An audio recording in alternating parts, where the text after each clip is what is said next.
সর্বভারতীয় বামপন্থী ট্রেড ইউনিয়নগুলোর ডাকা ভারত বন্ধে বৃহস্পতিবার সকালে আগরতলায় পিকেটিং করে সিপিআইএম ও অন্যান্য বামপন্থী সংগঠন। এতে অংশ নেন প্রাক্তন মুখ্যমন্ত্রী মানিক সরকার, রাজ্যের বিরোধী দলনেতা জিতেন্দ্র চৌধুরীও।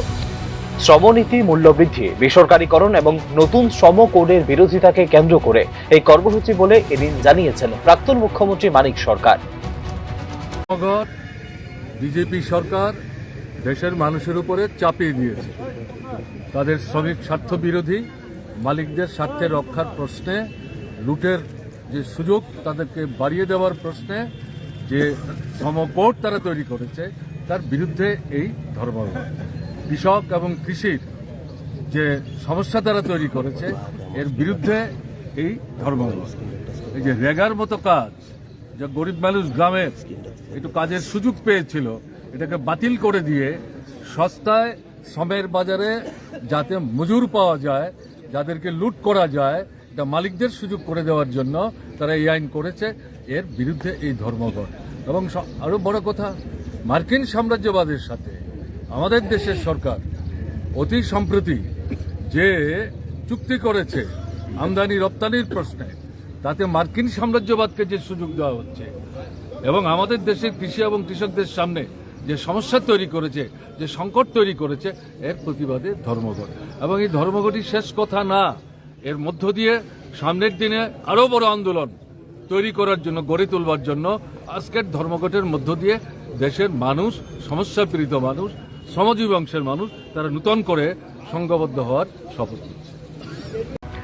দেশজুড়ে কেন্দ্রীয় ট্রেড ইউনিয়নগুলোর যৌথ মঞ্চ দীর্ঘদিন ধরে 4টি নতুন শ্রমকোড অর্থাৎ মজুরি, শিল্প সম্পর্ক, সামাজিক সুরক্ষা ও পেশাগত সুরক্ষা সংক্রান্ত বিষয় নিয়ে আপত্তি জানিয়ে আছে।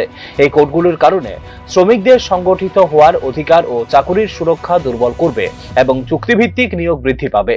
একই সঙ্গে নিত্য প্রয়োজনীয় দ্রব্যের মূল্যবৃদ্ধি সাধারণ মানুষের উপর অতিরিক্ত চাপ সৃষ্টি করছে বলে এদিন অভিযোগ করেন বিরোধী দলনেতা জিতেন্দ্র চৌধুরী।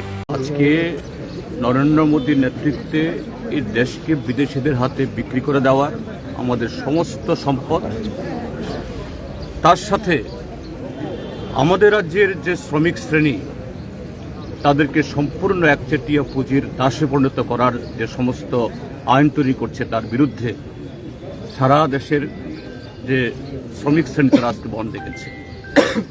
এবং শুধু শ্রমিকরা না, এখন যে ধরনের নীতিগুলি গ্রহণ করা হচ্ছে, আমাদের দেশের কৃষকরাও আমাদের দেশের একচেটিয়া পুঁজি এবং বিদেশিদের কাছে তারাও কৃতদাসে পরিণত হবে। যেভাবে এখন আমেরিকার সাথে চুক্তি ইত্যাদি হচ্ছে, এতে আমাদের দেশের যে কৃষি এবং কৃষক, তারা এমনিতে বিপন্ন, আরও বিপন্ন হবে। তার বিরুদ্ধেই আজকে এই সারা দেশে ধর্মঘট। এটা শ্রমিক ধর্মঘট হলেও তার পেছনে এই দেশের সমস্ত কৃষক, শ্রমিক, ক্ষেতমজুর, দিনমজুর, মধ্যবিত্ত সাধারণ মানুষ সকলেই আজকে রাস্তায় নেমেছেন। লক্ষ লক্ষ মানুষ আজকে এই ধর্মঘটে তারা। এদিন আগরতলার বিভিন্ন গুরুত্বপূর্ণ মোড় যেমন old motor stand, post office, Chaumuhani, মেলার মাঠ, জিবি বাজার সংলগ্ন এলাকায় লক্ষ্য করা যায় প্রতীকী পিকেটিং। বাম কর্মী সমর্থকদের অবস্থানে যানবাহন চলাচল আংশিকভাবে প্রভাবিত হয় কিছু সময়ের জন্য।